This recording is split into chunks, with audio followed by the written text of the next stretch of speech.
Los animales utilizan diferentes partes del cuerpo para poder alimentarse. Los carnívoros tienen desarrollados los colmillos, sus dientes son filosos y puntiagudos como un tenedor. Con ellos pueden cortar y desgarrar la carne de los animales de los cuales se alimentan. Y con sus muelas, que tienen bordes filosos, pueden triturar los huesos de sus presas. También tienen las garras que los ayudan a atrapar las presas que van a consumir, o en algunos casos tienen las patas como acolchonadas para que no los escuchen acercarse. Los herbívoros cortan los pastos y las hierbas con los dientes de adelante. Los incisivos son parecidos a una hoja de un cuchillo. Con ellos pueden cortar hierbas duras o roer cortezas de los árboles.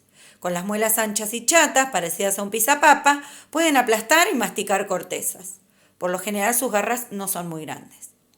Y los omnívoros, que son aquellos animales que comen de todo, tienen una dentadura preparada para eso, para poder cortar, para poder triturar o para poder masticar los alimentos.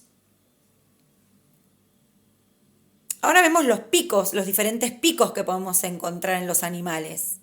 Hay algunos que son cortos y pequeños, como vemos en la foto, como son los de la gallina o el gorrión, que les sirven para recolectar las semillas y para poder triturarlas.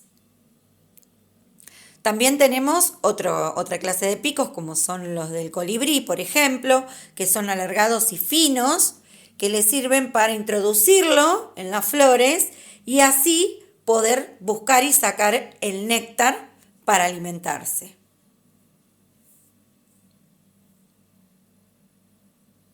Tenemos también estos tipos de picos que vemos acá en las fotos, por ejemplo, del cóndor, del águila, del buitre o del halcón.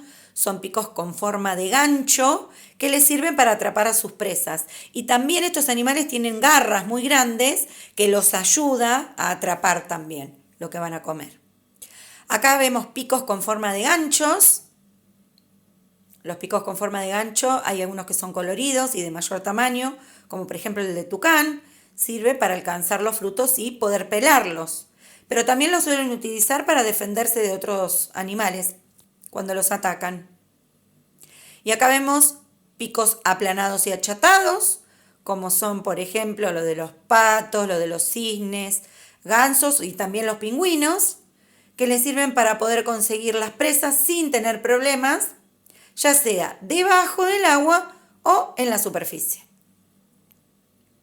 También tenemos picos anchos y largos con bolsa, como el que tiene el pelícano, miren ahí en la foto, que le permite capturar agua y peces a la vez, al mismo tiempo. Luego va filtrando esa agua y se queda solo con la comida. Y ahora vamos a ver también a los animales insectívoros, que tienen diferentes maneras de atrapar a su alimento. No son muy grandes, tienen algunas lenguas pegajosas, los arácnidos atrapan a sus presas en las telas de araña, ¿sí? Algunos tienen pinzas para sujetarlos.